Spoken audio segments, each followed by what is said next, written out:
والحصول ونيل كل المأمول وإلى حضرة سيدنا مولانا محمد المصطفى الرسول صلى الله عليه وآله وسلم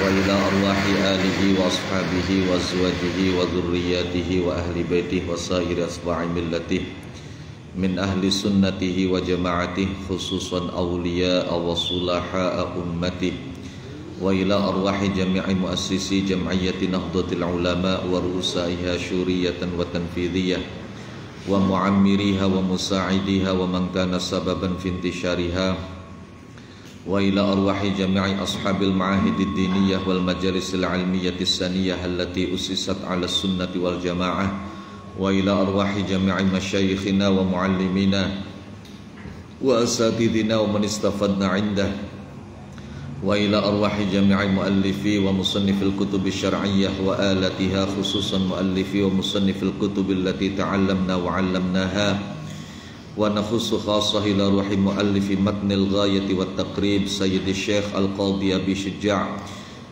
ومؤلف التذهيب في أدلة متن الغاية والتقريب فضيلة الأستاذ الدكتور مصطفى الديب البغا رحمهما الله تعالى ونفعنا بهما وبعلومهما وعلى ما نوى به سلفنا الصالح أن الله تعالى يدخل نياتنا في نياتهم. الفاتحة.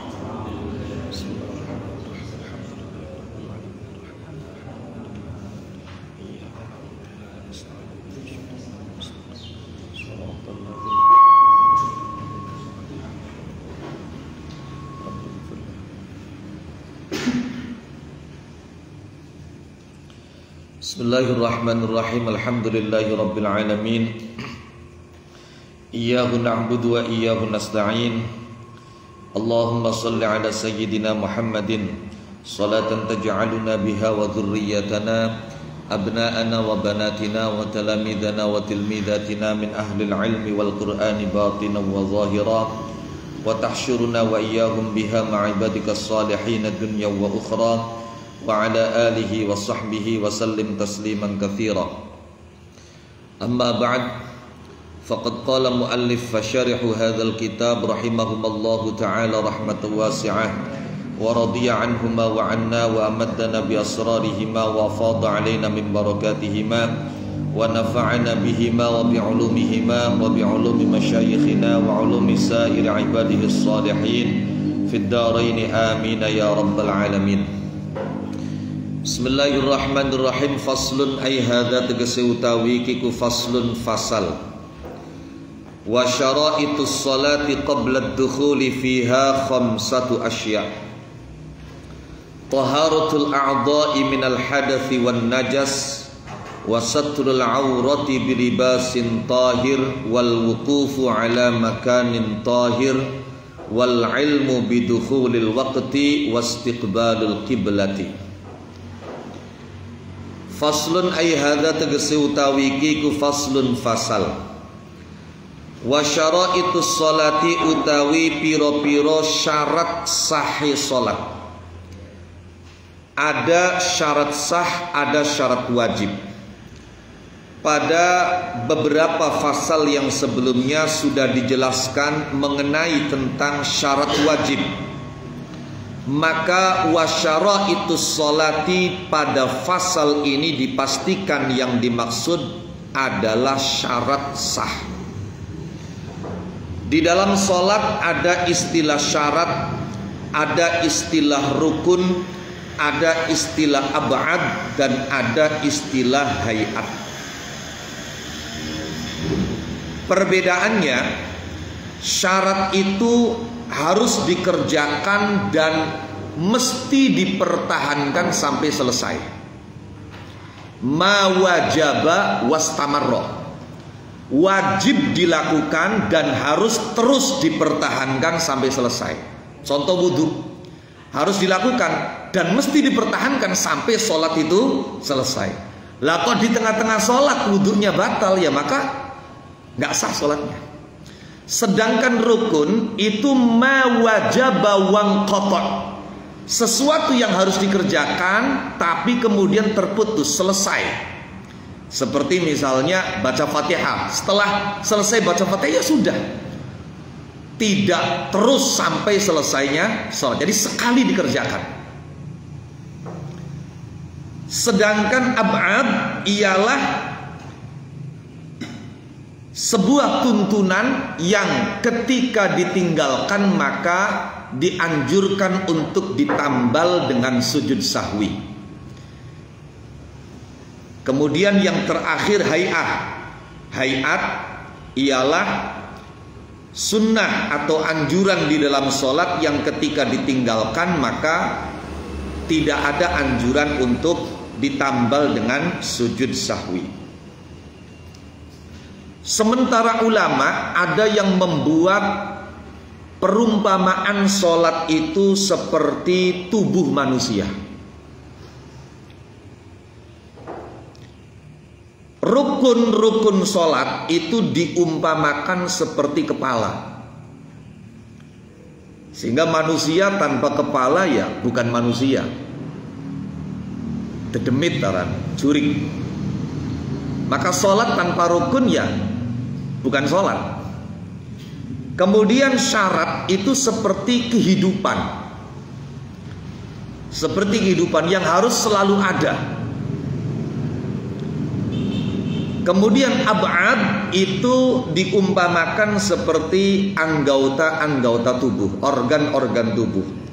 Sedangkan hayat sholat itu seperti rambut, kemudian kuku, kemudian idep, alis. Hanya bersifat aksesoris yang membuat tubuh itu kelihatan cakap, indah.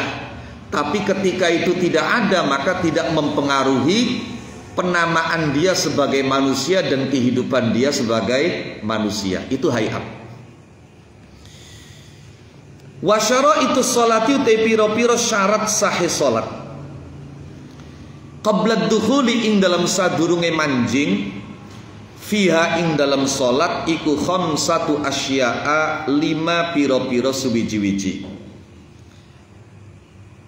Ulama-ulama yang memberikan komentar pada kitab Matnul Ghayah wa Taqrib sepakat mengatakan bahwa 5 ini tidak memiliki mafhum, tidak mempengaruhi mafhum. Artinya bukan hanya 5 itu. Sebetulnya kalau kita mau detail syarat-syarat sahnya sholat itu lebih daripada 5. Maka kalimat khamsatu asya dikatakan la mafhuma lahu. 5 itu apa saja? Yang pertama taharatul a'dha'i, rupane suciye piro-piro anggauta badan. Suci minal hadathi saking hadas. Wan najasi lan najis. Boleh dibaca najas, boleh dibaca najis, boleh dibaca najis. Wan najasi lan najas. Wasatrul aurati lan nutupi aurat, oleh nutupi bilibasin kelawan sandangan tahirin kang suci. Wal wuqufulan mandeg, tidak harus berdiri, menetap ala makanin ing atase panggonan tahirin kang suci. Kemudian wal ilmu lan ngerti bidukhulil waqti kelawan manjinge waktu. Yang terakhir wastiqbalul qiblati lan madhep kiblat.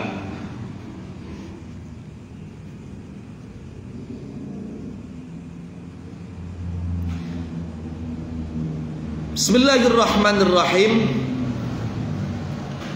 Syarat-syarat sahnya sholat sebelum kita masuk dalam pekerjaan inti sholat itu ada 5. Yang pertama sucinya anggota badan, baik dari hadas kecil, hadas besar maupun najis. Yang kedua menutup aurat.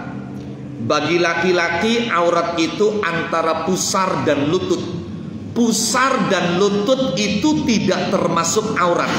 Namun kita mesti paham bahwa walaupun pusar dan lutut tidak termasuk aurat, namun bukan berarti tidak wajib ditutup. Jadi auratnya laki-laki demikian pula dulu ketika masih ada perbudakan, auratnya budak, baik budak laki-laki maupun budak perempuan, ialah ma bainas surrati war rukbah, anggota badan yang ada di antara pusar dan lutut. Berarti pusar dan lututnya bukan termasuk aurat. Walaupun bukan termasuk aurat, namun bukan berarti tidak wajib ditutup. Tetap wajib ditutup. Mimbabi ma la yatimmul wajibu illa bihi fahuwa wajib. Karena kita bisa sempurna menutup seluruh aurat ketika pusar dan lututnya ditutup. Seandainya tidak ditutup, maka kita tidak bisa sempurna dalam menutup aurat. Kemudian aurat wanita seluruh tubuh kecuali wajah dan kedua telapak tangan. Itu di dalam sholat. Kalau di luar sholat terjadi perselisihan pendapat di antara ulama.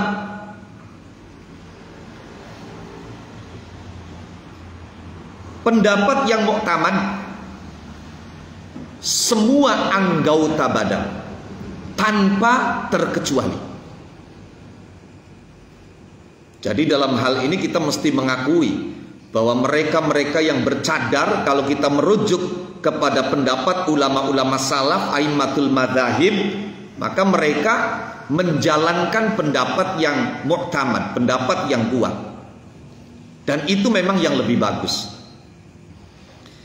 Sebagian berpendapat seluruh anggota badan kecuali wajah dan telapak tangan, berdasarkan ayat wala yubdina zinatahunna illa ma dhahara minha. Sebagian bahkan menambahkan kecuali telapak kaki. Ada lagi yang sampai lengan, itu tidak termasuk aurat. Wal wutufu ala makanin tahir. Kemudian yang ketiga, berada di tempat yang suci. Yang keempat, wal ilmu bidukhulil waktu, mengerti, yakin tentang masuknya waktu, bahwa waktu sholat ini sudah masuk. Maka sebagai penanda masuknya waktu sholat itu dikumandangkan azan. Karena di antara syarat sah sholat ialah harus yakin masuk waktu, maka ulama membuat kriteria dan syarat-syarat khusus untuk muadzin. Tidak sembarang orang bisa azan.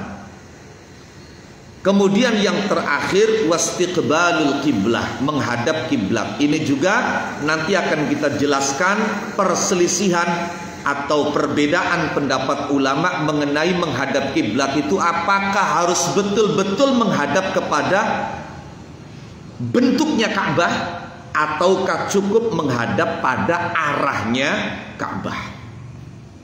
Bismillahirrahmanirrahim. Yang pertama mengenai tentang sucinya anggota badan dari hadas baik kecil besar, dan sucinya anggota badan dari najis. Ini didasarkan pada sebuah hadis dan juga ayat Al-Quran, di samping ijma' dan konsensus ulama. Wa taharatul a'da'i minal hadath. Yang dimaksud hadas di sini al-asghari kang cilik, wal akbari lan kang gede. Sebagian ulama ada yang membagi hadas menjadi tiga. Hadas asghar itu apa? Ausatnya itu ya jinabah, sedangkan akbarnya itu haid dan nifas. Liqaulihi ta'ala, karena dawuh Allah Ta'ala rupani dawuh, ya ayyuhalladzina amanu idza qumtum ilas salati faghsilu wujuhakum faghsilu wujuhakum wa aydiyakum ilal marafiqi wamsahu bi ru'usikum wa arjulakum ilal ka'bain wa in kuntum junuban fattahharu. Ya ayyuhalladzina he wong akeh silai alladzina amanu kang podo iman sapa alladzina idza kuntum ing dalam nalikane jumeneng sapa sira kabeh jumeneng ila sholati tumuju maring salat faghsilu mongko mbasuh sapa sira kabeh mbasuh wujuhakum ing pira-pira wajah ira kabeh wa aidiyakum lan pira-pira tangan ira kabeh oleh basuh tangan ilal marafiqi sartane piro-piro sikut. Dalam mazhab Syafi'i ilal marafiq ilanya dimaknai ma'iyah ai ma'al marafiq. Apa bedanya ila dimaknai ma'a dengan ila dimaknai intihaul ghayah, sampai dengan beserta. Kalau sampai berarti sikunya tidak wajib dibasuh. Basuhlah wajah kalian dan tangan kalian sampai siku, berarti sikunya tidak wajib dibasuh. Tapi kalau ilahnya dimaknai ma'a, maka basuhlah wajah kalian dan tangan kalian beserta siku-sikunya. Ilal marafiqi sartane piro-piro sikut. Wamsahu lan ngusapa sapa sira kabeh. Ngusap biruusikum ing piro-piro sirah ira kabeh. Wa arjulakum lan piro-piro sikil ira kabeh ilal ka'baini sartane kekiyong loro. Jare wong wetan si kemiren. Ilal ka'baini sartane kekiyong loro. Dua mata kaki. Wa in kuntum lan lamun ana sapa sira kabeh aniku junuban piro-piro wong kang duwe hadas jinabah maka tidak cukup hanya wudu fattoharu mongko adusa sapa sira kabeh. Sesuci maknane adus.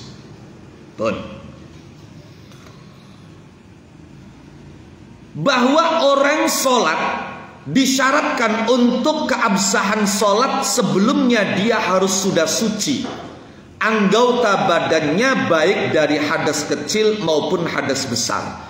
Ini didasarkan pada firman Allah Subhanahu wa taala dalam surah Al-Maidah ayat 6, ya ayyuhalladzina amanu idza qumtum ila sholati faghsilu wujuhakum wa aydiyakum ilal marafiq wamsahu bi ru'usikum wa arjulakum ilal ka'bain wa in kuntum junuban fattahharu.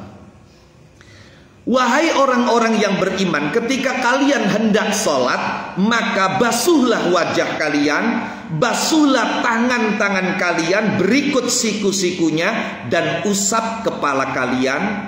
Wa arjulakum. Imam Asim bacanya bukan wa arjulikum. Kalau wa arjulikum berarti atofnya biruusikum atau dibaca jar bil mujawaroh.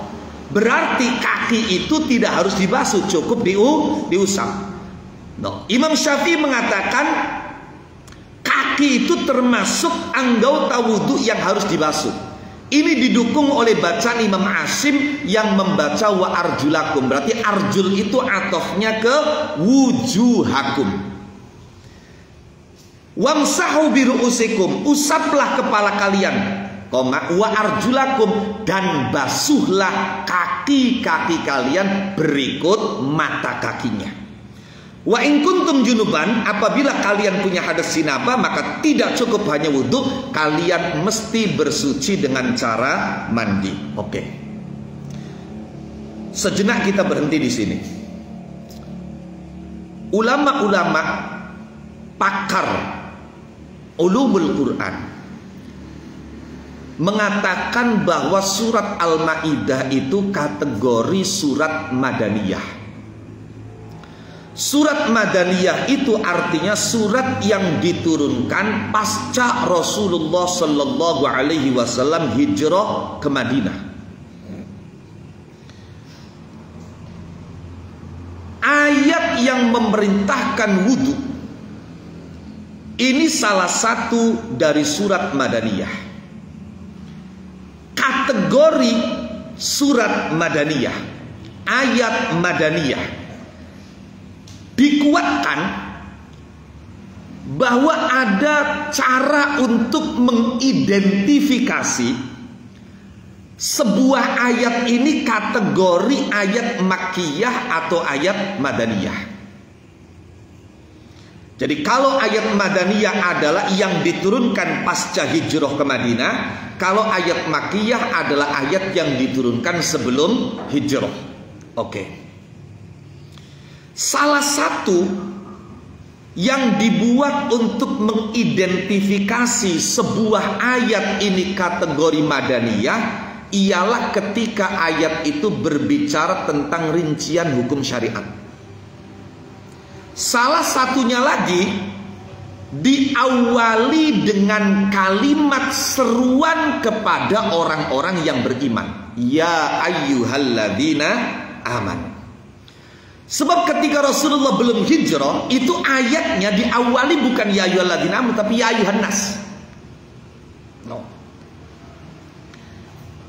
Kalau kita menerima bahwa ayat tentang wudhu ini kategori ayat madaniyah, dibuktikan ayat ini ada di dalam surat Maidah, di mana para ulama-ulama pakar Quran mengatakan surat Maidah itu kategori min awakhiri ma nuzzil, kategori surat-surat yang diturunkan akhir madaniyah.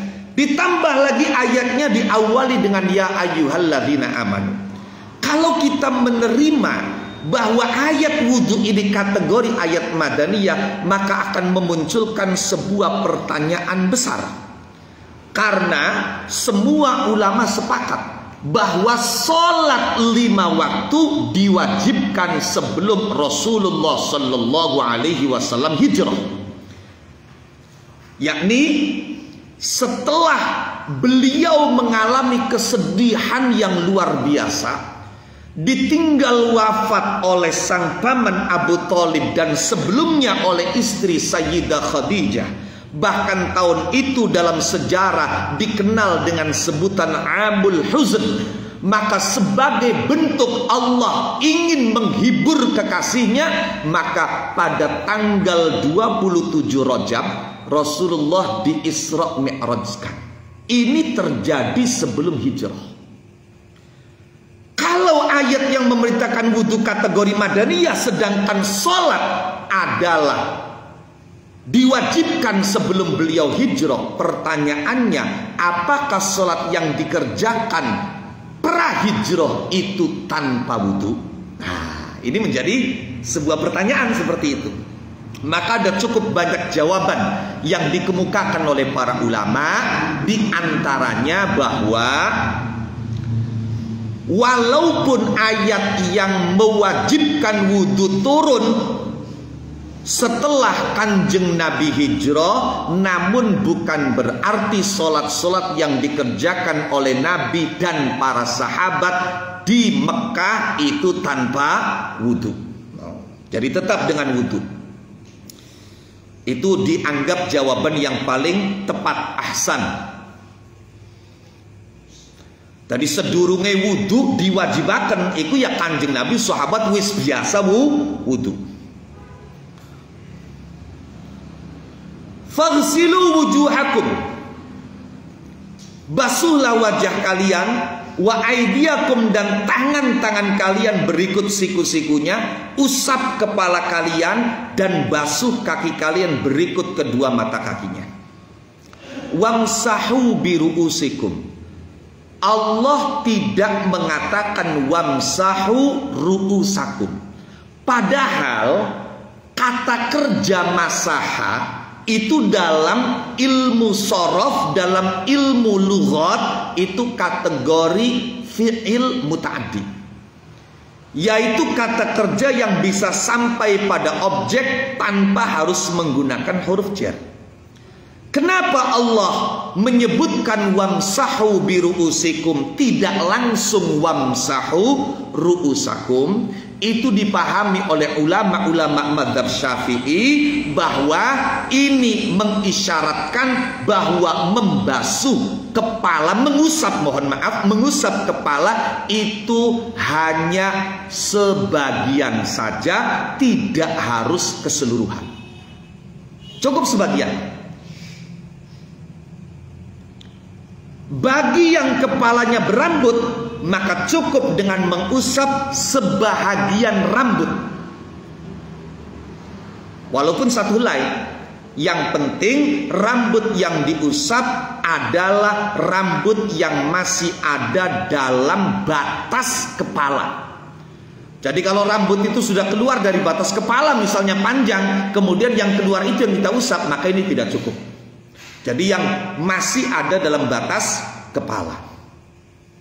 Kemudian nanti dijelaskan dalam praktek wudhu itu bahwa mengusap kepala itu disunnahkan diulang 3 kali. Namun kita mesti paham bahwa 3 kali itu ketika kita mengusap sebagian kepala itu satu tempat.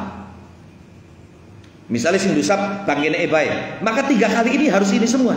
Tapi kalau berbeda-beda, maka itu kata para ulama tidak mencukupi untuk mendapatkan kesunahan taslith, kesunahan mengusap 3 kali.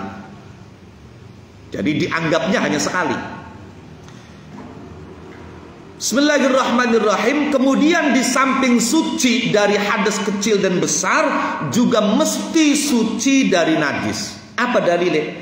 Dalla nuduaken ala dzalika, ing atase mengkono-mengkono suci saking najis apa amruhu merintai Kanjeng Nabi Muhammad sallallahu alaihi wasallam. Kanjeng Nabi merintah bi ghaslin najasati, kelawan basu piro-piro najis. Kaqaulihi, kaya dawe Kanjeng Nabi Muhammad sallallahu alaihi wa alihi wasallam, li Fatimah binti Abi Hubaisyin, maring Sayyidah Fatimah binti Abi Hubaisy. Salah satu dari beberapa sahabat perempuan yang mengalami istihadah, Fatimah binti Abi Hubaisy radhiyallahu anha wa an sairis sahabati wa an nabihim. Ngendikane Kanjeng Nabi, fa idza aqbalatil haidatu fatrukis shalah, fa idza aqbalat mongko ing dalem nalikane madhep opal haidatu haid, fatruki mongko ninggalaken sapa sira as-shalata ing salat. Fa idza dhahaba mongko ing dalem nalikane lunga apa qadruha ukurane haidah, lunga lewat apa qadruha ukurane haidah, faghsili mongko mbasu sapa sira anki saking sira mbasu adama ing geti, wasolli lan salata sapa sira. Niku ya muannatsa mukhatabah, wasolli lan salata sapa sira. Di samping hadis ini juga wa haditsu Aliin, lan hadits sahabat Ali radhiyallahu anhu wa ardah wa karrama wajha fi ghaslil madhi ing dalem, fi ghaslil madhi ing dalem basu madhi, fi ghaslil madhi ing dalem basu madhi. Wa qiyasan lan krono dipadaaken ala taharati thobi ing atase nyuceni pakaian, al makmuri kang diperintah apa bihi kelawan taharati thawab, diperintah bi qaulihi kelawan dawe Allah taala rupani dawuh wa thiyabaka fatahhir ya ayyuhal muddatsirukum fa'anzir wa rabbaka fakabbir wa thiyabaka fatahhir, wa thiyabaka lan ing pira-pira pakaian hira fatahhir mongko nyucenana sapa sira. Dalil bahwa orang sholat itu disyaratkan harus suci dari najis, itu diantaranya ialah didasarkan pada perintah Rasulullah Sallallahu Alaihi Wasallam pada seorang sahabat perempuan bernama Fatimah binti Abi Hubaisy. Nabi berkata kepada Fatimah binti Abi Hubaisy, fa idza aqbalatil haidatu fatrukis shalah. Ketika haid menghadap, maksudnya menghadap itu datang. Ketika kamu haid, fatruki as-sholata, maka jangan sholat. Ini sempat menjadi bulan-bulan kemarin lah perdebatan boleh tidaknya wanita yang haid itu sholat.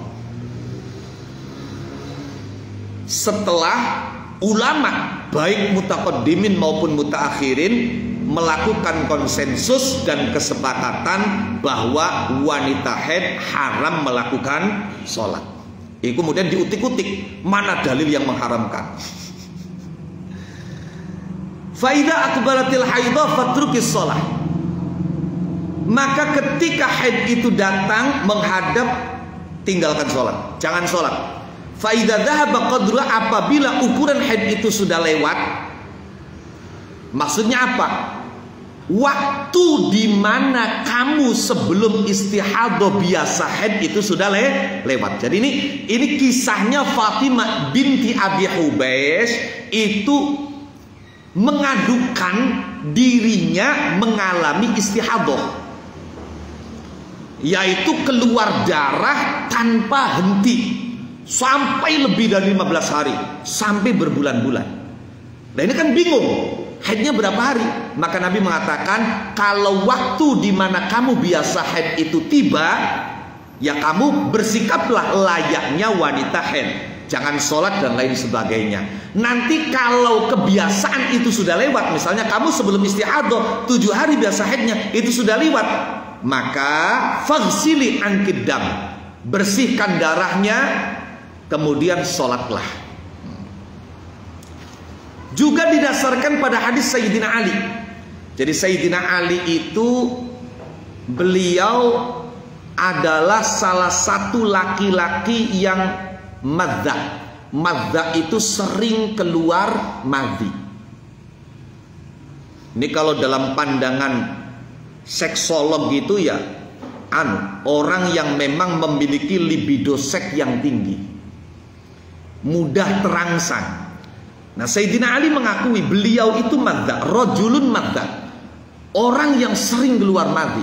Hanya saja mau bertanya langsung kepada Rasulullah Sallallahu Alaihi Wasallam, beliau malu. Lima kanibnatihi, karena posisi putri Rasulullah yang sebagai istrinya. Akhirnya dalam hadis itu diceritakan sahabat Ali kemudian memerintahkan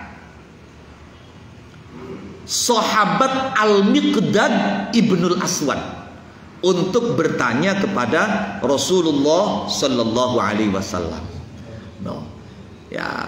Tapi ya tidak membuka bahwa yang bertanya itu Sayyidina Ali. Beliau menanyakan secara umum bagaimana dan apa yang mesti dilakukan ketika ada seseorang yang sering keluar madhi. Apakah setiap kali keluar madhi setelah itu dia mesti mandi sebagaimana ketika keluar mani? Lah Rasulullah kemudian menjawab bahwa cukup dengan membasuh dan wudhu. Cukup dengan membasuh dan wudhu, yaitu membasuh yang terkena madhi itu berarti menunjukkan madhi itu najis, kemudian wudhu. Juga dikiaskan dengan perintah mensucikan pakaian yang diperintahkan di dalam ayat wa thiyabaka fatahhir.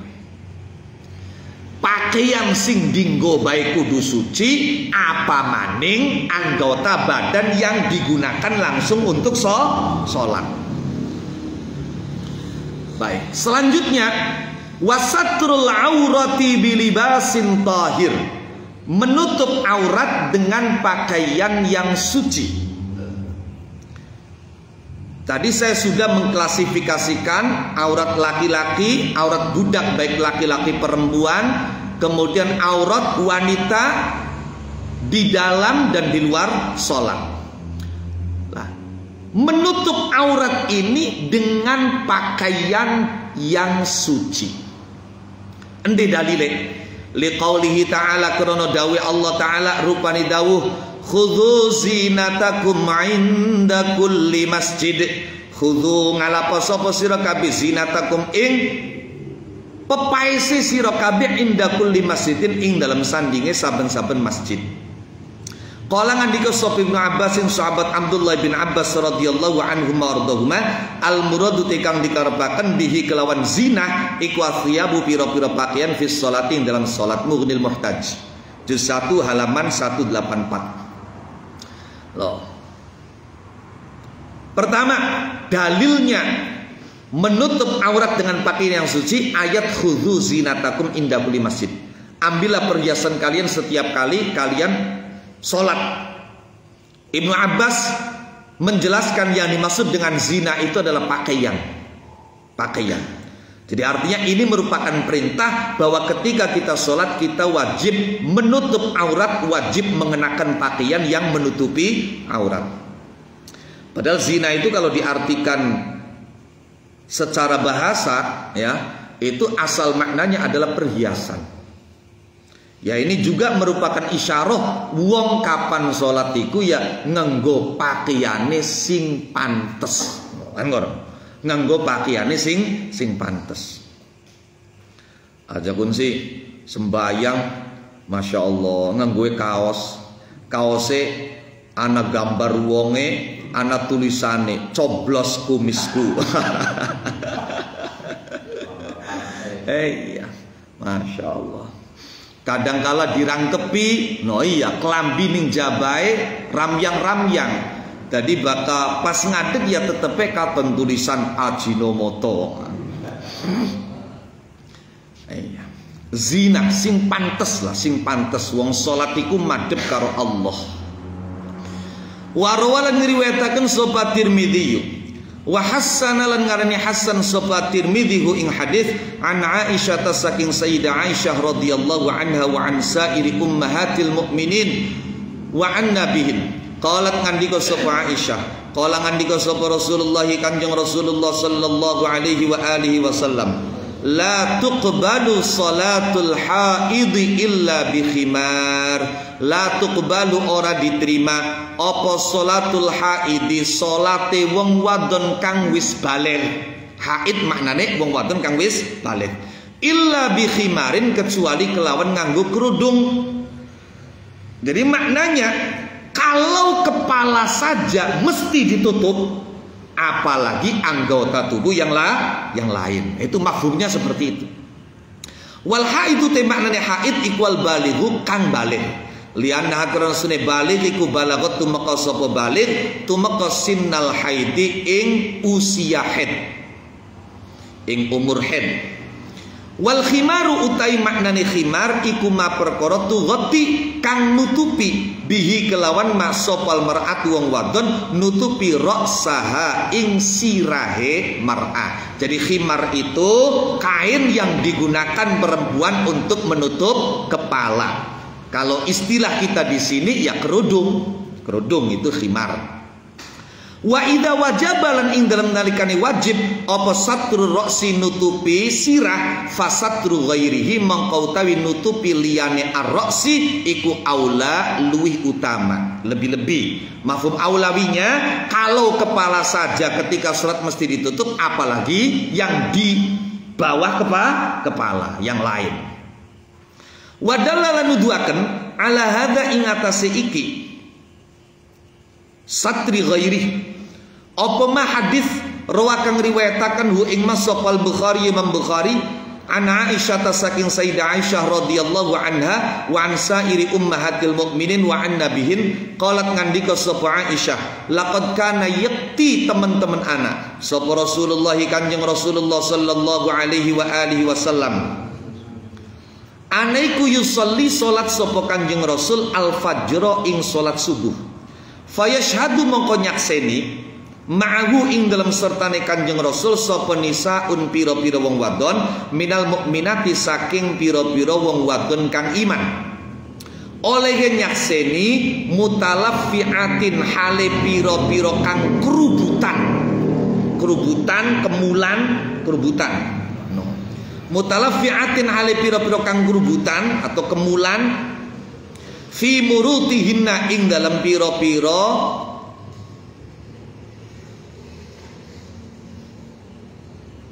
kain saking wuluwe nisa, pakaian dari bulu murut.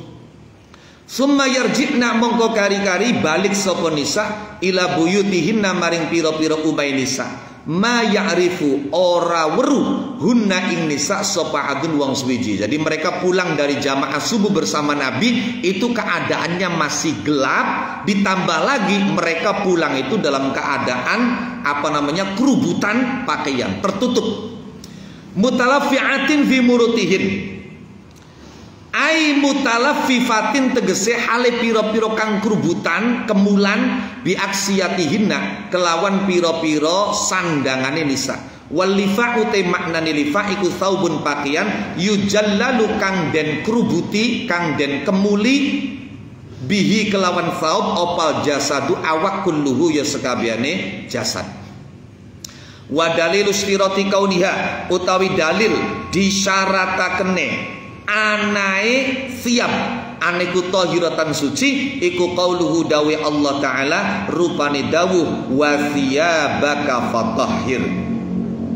Maknane wa thiyabaka lan ing pira-pira pakaian nira fatahhir mongko nyucenana sapa sira, fatahhir mongko nyucenana sapa sira. Warawalan ngriwayataken sapa Abu Dawud sahab Imam Abu Dawud an Abi Hurairah saking sahabat Abi Hurairah radhiyallahu anhu an sa'iris sahabati wa anna bihim anna Khawlah binta Yasarin ing setuhune Siti Khawlah bintu Yasar iku ata teka sapa Khawlah tekaan Nabi ing Kanjeng Nabi Muhammad sallallahu alaihi wa alihi wasallam. Faqalat mangkonuli matur sapa Khawlah ya Rasulullah duh utusane Allah innahu setune kelakuan niku laisa innahu setune kelakuan niku laisa orana niku li kedue ingsun apa illa saubun kecuali pakaian wahidun kang siji wa ana hale utawi ingsun niku wahidu had sapa ingsun fihi ing dalam saubun wahid. Fakaifa mongko hale kaya apa asna'u agawe sapa ingsun. Kala ngandika sapa Kanjeng Nabi idza tahurti ing dalem nalikane suci sapa sira faghsili mongko mbasuh sapa sira hi ing saub summa sholli mongko kari-kari salat sapa sira fihi ing dalem saub. Faqalat mongko nuli matur sapa Khawlah bintu Yasar fa in lam yakhruj mongko lamun ora sampai metu apa damu getih. Kala ngandika sapa Kanjeng Nabi yakfi nyukupi ki ing sira ghusl dami mbasu geti wala yadurulan orang bahaya niki ing sira apa atharuhu bekase dam pun. Bahwa orang sholat harus menutup aurat dengan pakaian yang suci juga berdasarkan hadis riwayat Imam Tirmidzi dan Imam Tirmidzi menilai hadis ini sebagai hadis hasan dari Sayyidah Aisyah ummul mukminin radhiyallahu anha wa an sa'iri ummahatil mukminin wa an nabihim. Sayyidah Aisyah menceritakan Rasulullah sallallahu alaihi wasallam satu ketika pernah menyampaikan bahwa salatnya wanita yang sudah balik tidak akan diterima kecuali saat salat mereka mengenakan kerudung. Kepalanya ditutupi. Lah kalau kepala saja wajib ditutupi, apalagi anggota badan yang mafhum aulawinya seperti itu. Jadi bukan cuma kepala ya mas saya, kepalanya saja pakai kerudung tali bawahane pemuda. Oh iya. Kayak kula bengen pernah beberapa kali ndeleng ana wong ngenggo onder sedure dengkul tapi dhuwure kerudungan. Nah, ini apakah model pakaian model anyar tapi gini kula beli paham. Ari ndeleng ning sore. Iya, ndeleng ning sore terbuka barang muncul ci kerudungan jari kula. Klambiya ya cendek mung seanu bae saparane kah? Sesikut. Klambiya cendek, ondere cendek tapi dhuwure kerudungan. Iku biasa rame mekonon ning mal-mal kapan bulan puasa. Nah, jadi artinya kita mesti memahaminya seperti itu. Kalau kepala saja mesti ditutup, apalagi yang lain.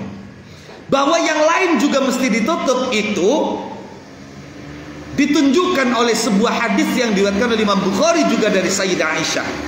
Rasulullah sallallahu alaihi wasallam diceritakan oleh Siti Aisyah salat subuh. Kemudian ikut salat subuh bersama beliau wanita-wanita yang beriman. Mereka itu dalam keadaan berselimut pakaian tertutup. kerubutan pakaian. Mereka pulang ke rumah masing-masing, tidak ada satupun yang bisa dengan jelas mengetahui si A, si B, si C-nya. Itu.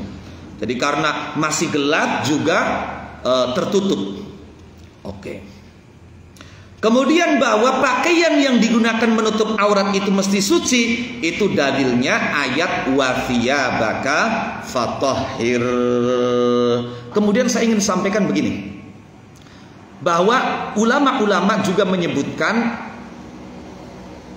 pakaian yang digunakan untuk menutup aurat itu di samping suci harus bisa menutupi warna kulit,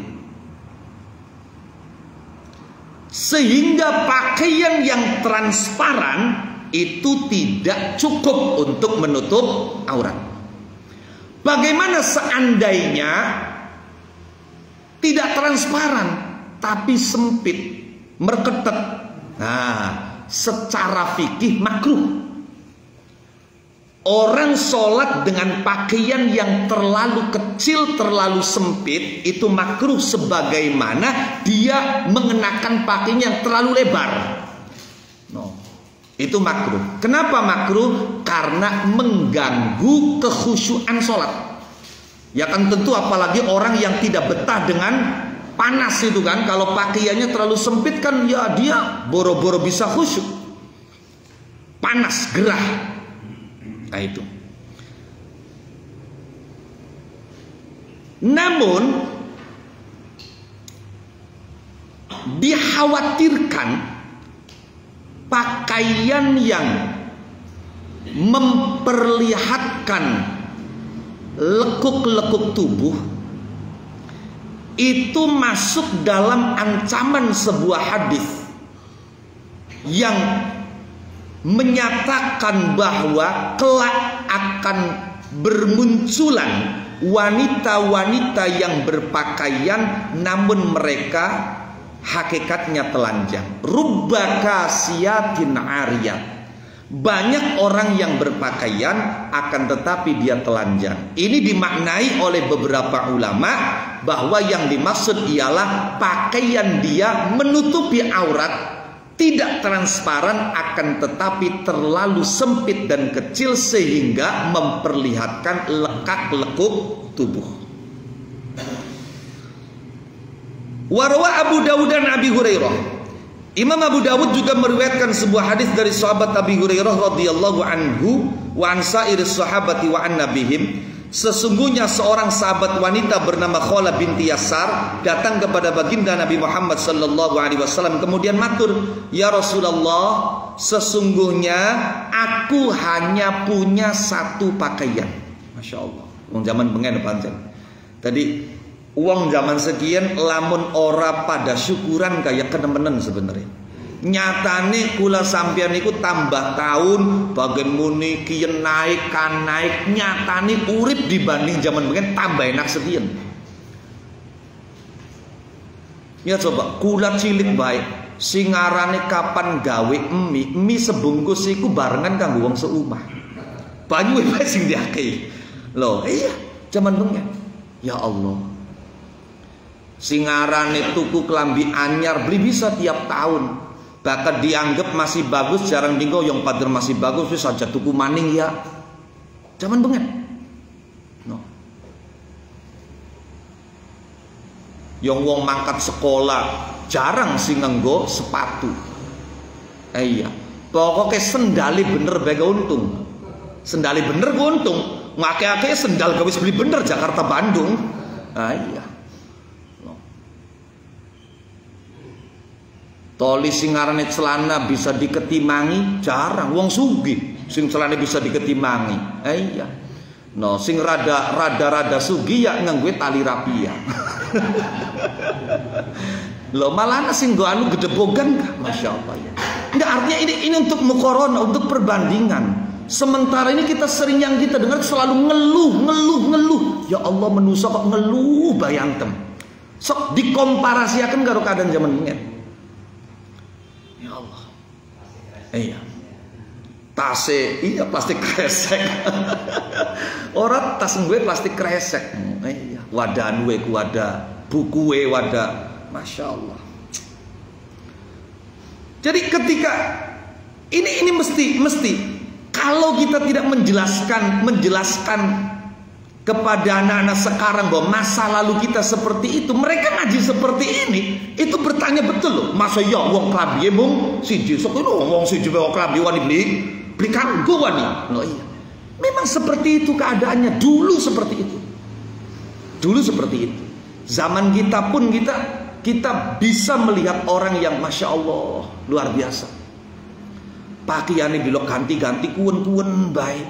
Loh, apa bareng zamannya Kanjeng Nabi. Lah ini Khawlah bintu Yasar, seorang wanita loh, Masya Allah, iya. Lah menunggu zaman sekian kak. Wah, guys, langsung marketing Taiwan guning Korea.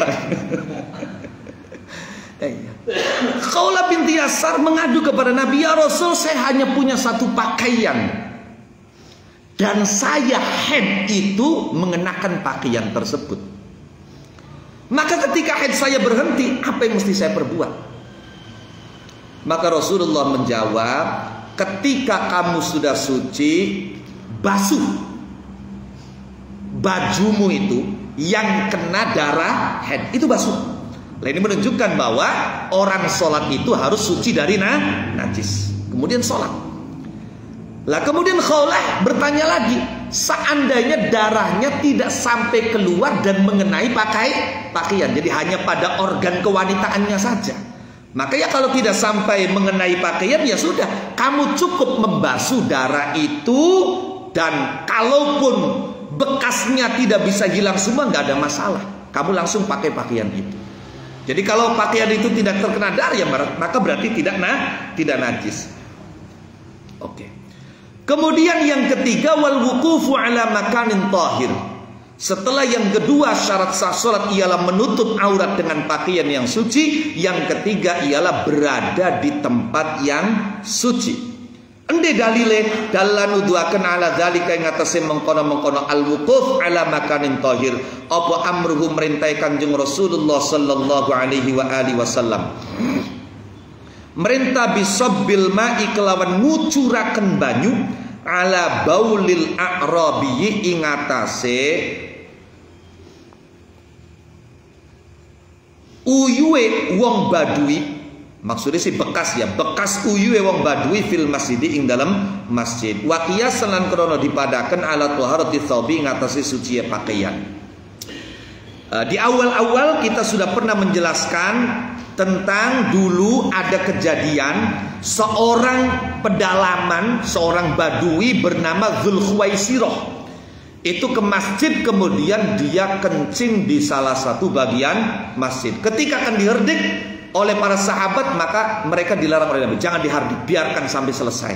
Setelah selesai, kemudian Nabi memerintahkan sahabat untuk mengambil air satu ember dan kemudian mengucurkannya pada tempat yang tadi dikencingi oleh A'rabi tadi, oleh Dzulkhuwaisirah tadi. Ini menunjukkan bahwa tempat yang digunakan untuk sholat itu harus suci, kan itu di masjid. Juga dikiaskan dengan mesti sucinya pakaian yang digunakan menutupi aurat. Wal ilmu bidukhulil waqti. Kemudian yang keempat ialah harus mengerti masuknya waktu sholat. Karena sholat itu kewajiban yang dikerjakan pada waktu-waktu yang sudah ditetapkan. Tidak boleh dilakukan di luar waktu, baik sebelum masuk waktu atau sesudah habisnya waktu. Kalaupun ada orang sesudah habisnya waktu dia sholat, maka itu statusnya qadha. Statusnya qadha. Nah, mengeluarkan sholat dari waktunya itu sudah dosa. Liqaulihi karena dawuh Allah Ta'ala rupani dawuh innas sholata kanat 'alal mu'minina kitabam mauquta. Innas sholata satune sholat 'alal mu'minina ing atase pira-pira wong mukmin kabeh iku kitaban kewajiban, kefarduan, mauqutan kang ditetepaken waktune, ai fardhon tegese fardu muhaddadan kang dibatasi biwaktin kelawan waktu. Fala budda mongko ora kena ora minal ilmi saking ngerti bidukhulihi kelawan manjinge waktu. Tapi alhamdulillah kita sekarang hidup di era di mana siapapun bisa tahu ini sudah masuk waktu sholat atau belum. Itu sekarang sudah ada jam digital, sudah ada jadwal waktu sholat. Ini yang dimaksud bahwa kalau itu belum ada, itu masya Allah dalam Bughyatul Mustarsyidin sampai ekstrim. Seandainya kita akan bepergian ke satu tempat yang tempat tujuan kita atau tempat transit kita duga itu bukan merupakan tempat yang banyak orang yang mengerti tentang waktu sholat, maka kategorinya kita dosa, maksiat bisafar. No. Kecuali sebelum bepergian kita belajar cara untuk mengetahui masuk waktu sholat. Sebagaimana persoalan kiblat, kalau kita mau pergi kemana itu mesti tahu arah kiblat. Kalau tempat di mana kita transit atau yang menjadi tujuan itu kita duga tempat yang tidak ada orang yang mengerti tentang arah kiblat, dan kita pergi tanpa belajar dulu cara-cara mengetahui arah kiblat, maka itu kategori kita maksiat bisafar yang tidak mendapatkan rukhsah dan dispensasi safar. Tapi alhamdulillah sekarang itu mengetahui waktu sholat siapapun bisa, mengetahui arah kiblat siapapun bisa sekarang. Tidak hanya pakai kompas, itu pakai mizwala, pakai macam-macam lah, macam-macam cara untuk kita bisa mengetahui arah kiblat yang akurasinya itu dipertanggungjawabkan, sangat bisa dipertanggungjawabkan. Namun demikian, saya ingin sampaikan, namun demikian kita mesti juga paham bahwa ada beberapa tempat yang kita haram melakukan ijtihad arah kiblat.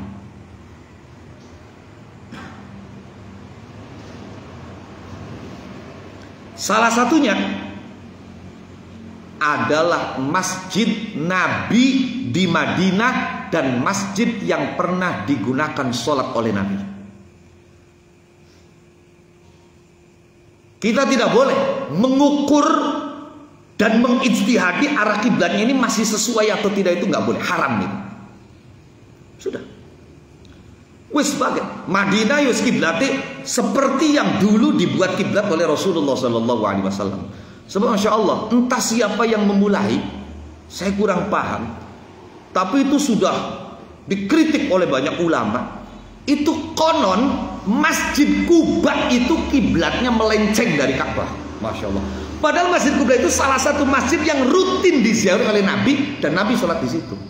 Kalau nyata-nyata Nabi itu sholat di situ, sudah nggak perlu diijtihadi. Ijtihad ente nggak kanggo, orang kanggo ijtihadi. Ya jabar masjid sing digunakan Kanjeng Nabi, masjid sing digunakan sembayangnya wali baik ketika kiblatnya dirubah. Allah yarham Syekhuna Mbah Mun Zubair ngamuk. Masjid depan. Kiblatnya pun dirubah, Mbah Mun ngamuk. No, iya. Pada pengen kualat tah. Beli sembarangan wali ketika menentukan arah kiblatnya. No, iya. Toh persoalan menghadap kiblat itu khilaf di antara ulama. Apakah memang harus menghadap Ainul Ka'bah, bentuk Ka'bahnya yang otomatis kita tahu Ka'bah itu hanya berapa meter persegi. Kalau misalnya kita sholat di masjid yang masjid itu luasnya melebihi Ka'bah, maka sholatnya barisnya itu nggak bisa lurus. Yang lurus itu hanya yang seukuran Ka'bah, selebihnya itu rada doyong. Kita nggak bisa bayangkan. Iya, tapi ulama mengatakan ketika orang sholat barisannya itu berapapun panjangnya dan mereka menghadap ke arah yang sama, tetap sah sholatnya. Nah itu. Sehingga sebagian ulama mengatakan tidak harus menghadap ke Ainul Ka'bah, cukup menghadap ke arah Ka'bah. Jadi Ka'bah itu arahnya di sebelah mana? Misalnya sebelah barat, ya sudah menghadap, yang penting menghadap ke barat. Bismillahirrahmanirrahim. Nah, itu pendapat di luar mazhab Syafi'i, tapi juga yang dipilih oleh beberapa ulama di dalam mazhab Syafi'i, termasuk Al-Imam Al-Ghazali, menganggap cukup menghadap kiblat dengan menghadap jihatul Ka'bah, arahnya Ka'bah, bukan Ainul Ka'bah. Bismillahirrahmanirrahim. Wastiqbalul kiblati, yang terakhir menghadap kiblat. Qala ngandika sapa Allah taala, qad nara taqalluba wajhika fis samai falan walliyannaka qiblatan tardaha fawalli wajhaka syatral masjidil haram. Qad nara, teman-teman ningali sapa kita, taqalluba wajhika ing molak malike wajahe sampeyan fis samain dalam langit, falan waliyanna mongko yekti bakal ngenggoaken temen sapa kita, falan waliyanna mongko yekti bakal ngenggoaken temen sapa kita ka ing sirah kiblatan ing kiblat tardo kang ridho sapa sirah ing kiblat. Fawalli mongko ngenggoaken sapa sirah wajhaka ing wajaira syatral masjidil harami ing arai masjidil haram. Ana maning sing ngomongaken Ka'bah iku kiblate wong sing ana ning Masjidil Haram. Masjidil Haram iku kiblate wong sing ana ning tanah haram. Tanah haram iku kiblate wong sedunia. Ana sing ngomongaken mongkon. Fawalli wajhaka syatral masjidil haram taqalluba wajhika. Maknane taqalluba wajhika ku apa? Ai taradduda wajhika, tegese mider-midere wajaira. Wa tasarrufa nadhrika lan enggak-enggoke peningalira ila jihatis samai maring arah langit. Falan walliyannaka ai falanu hawwilannaka ai falanu hawwilannaka, tegese mongko yekti bakal mindah temen sapa kita ka ing sampian, wala nasrifanna lan yekti ngenggoaken temen sapa kita ka ing sampian, kiblatan ing kiblat, ai jihatan tegese arah, tuqabilu kang madhepi sapa sirah ing jihad fi sholatika ing dalam salat ira, tardo kang ridho sapa sirah ing kiblat, ai tuhibbu tegese demen sapa sirah ing kiblat, wa tamilu lan condong sapa sirah ilaiha maring kiblat. Fawalli wajhaka ai tawajjah, tegese madhepa sapa sirah syatrul masjidi ai nahwahu, tegese arahe Masjidil Haram, wa tilqaahu tegese arahe Masjidil Haram. Apa maknane al-haram? Alladzi tegese perkara la yahilu kang ora halal. Alladzi tegese tempat la yahilu kang ora halal apa ta'arrudu ngaru biru lahu maring alladzi wantihabu lan ngrusak alladzi. Jadi tempat yang harus dimuliakan tidak boleh dicidrai, dirusak kehormatannya.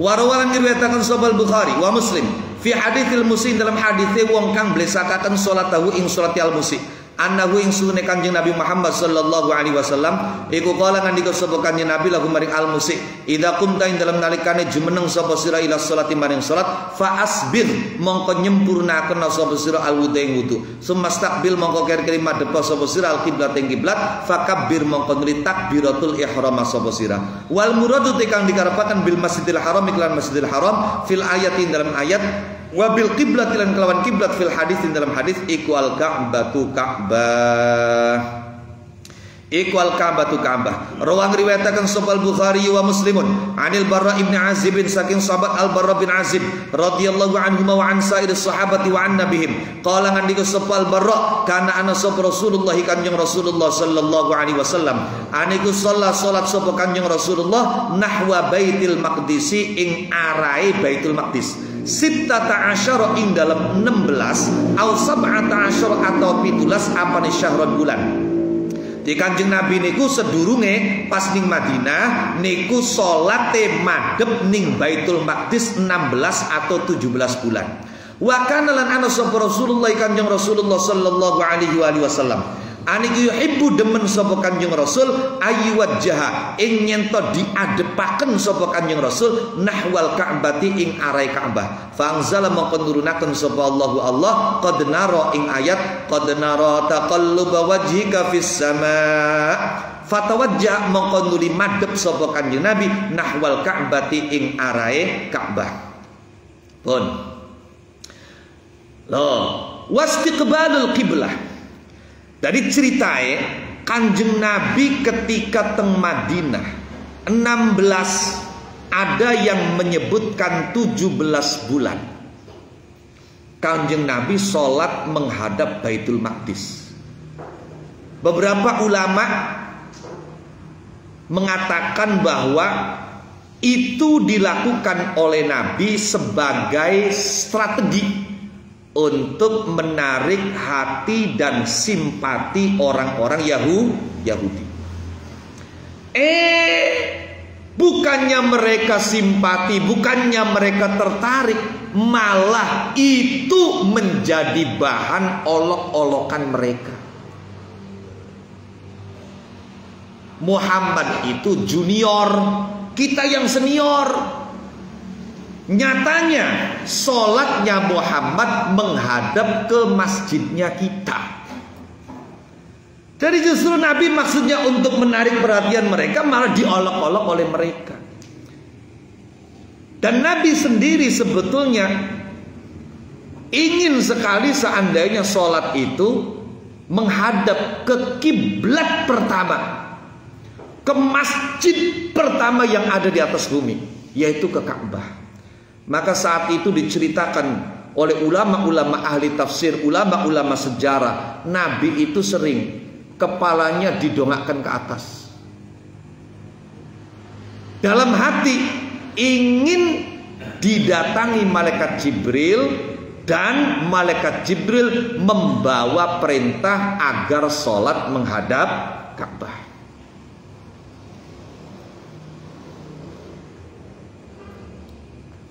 Akhirnya apa?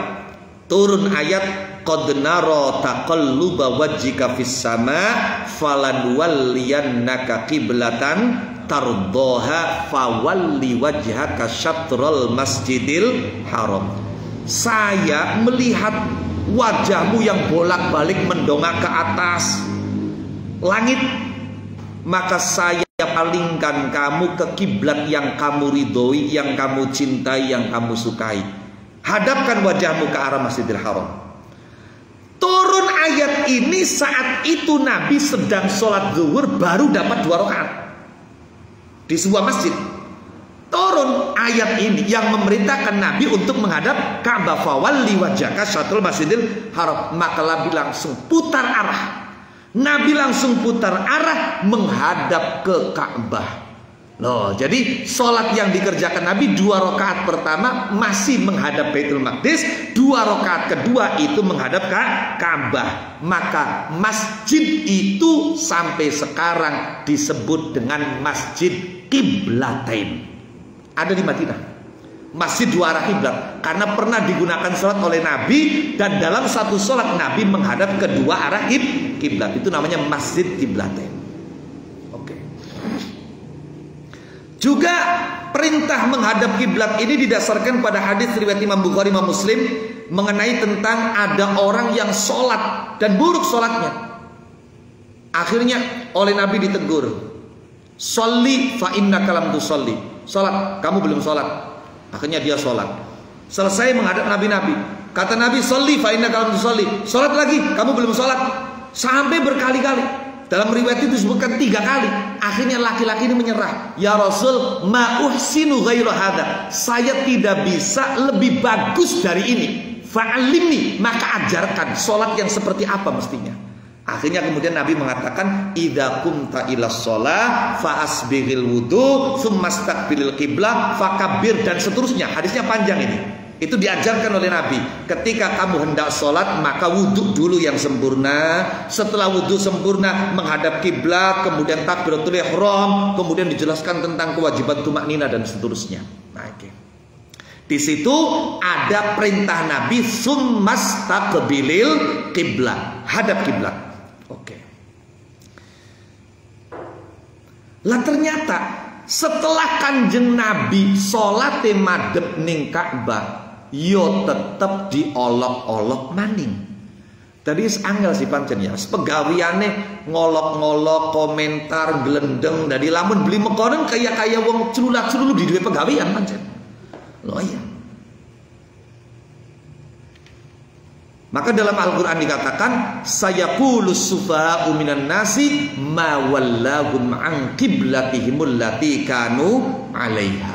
Qul lillahil masyriq wal maghrib. Jadi orang-orang bodoh akan berkomentar, akan mengolok-olok, apa yang membuat Muhammad itu berpindah arah kiblat? Iya.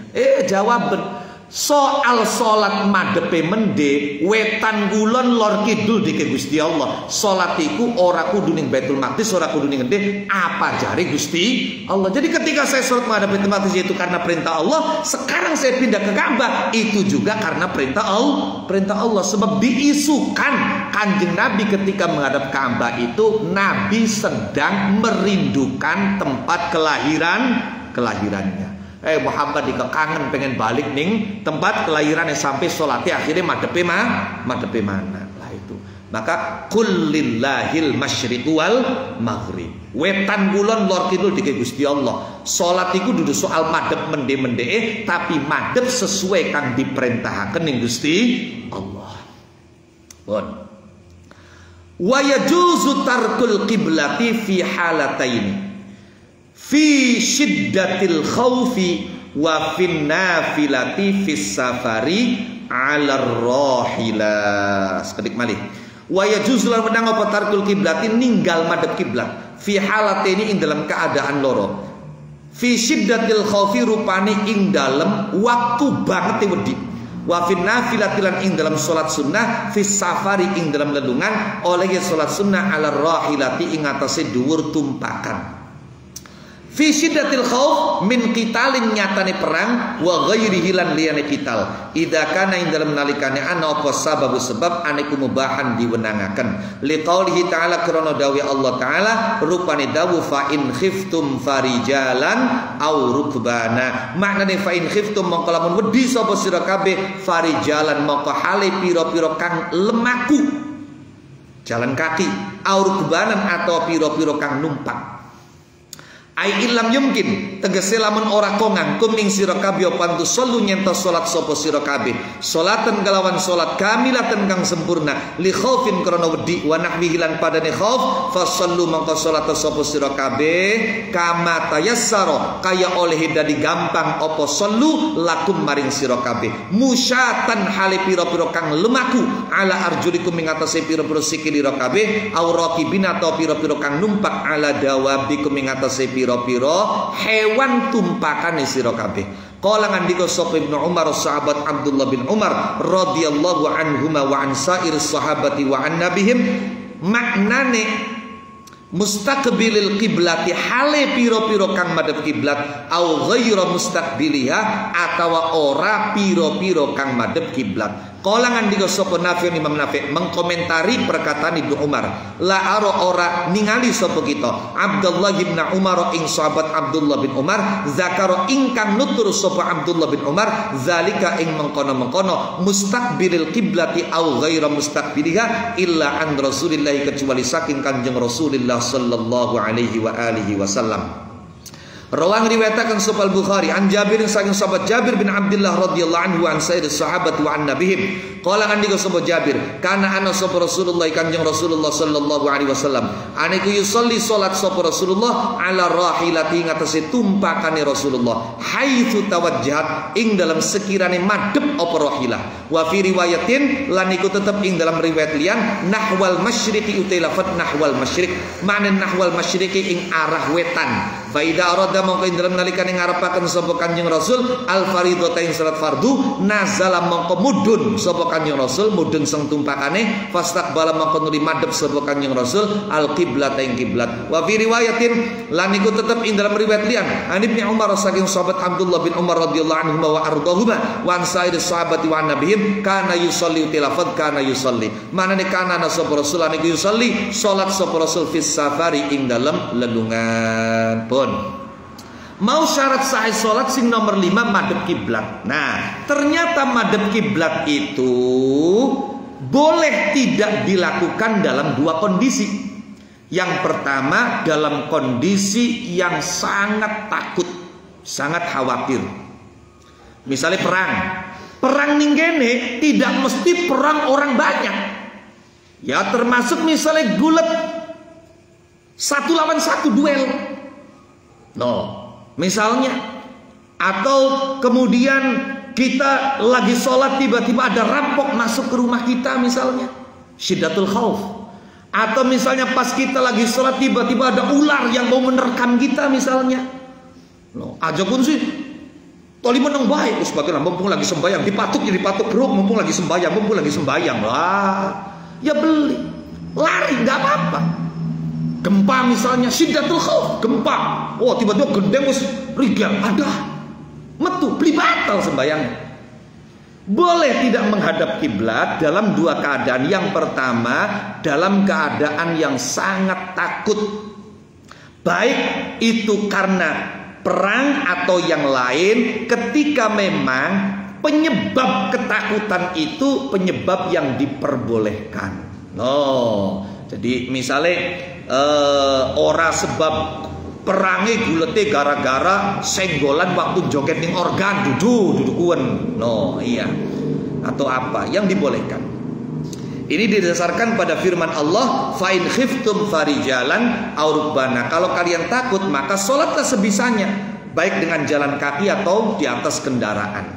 Ketika memang tidak memungkinkan bagi kalian sholat dengan sempurna karena kondisi ketakutan, maka sholatnya sebisanya, musyatan ala arjulikum, dengan jalan kaki, aurakibina ala dawabikum, atau di atas kendaraan. Ibnu Umar bahkan menambahkan menghadap kiblat atau tidak menghadap kiblat. Imam Nafi' memberikan komentar, saya yakin Abdullah bin Umar mengatakan itu dari Rasulullah Sallallahu Alaihi Wasallam, bukan pendapat pribadi.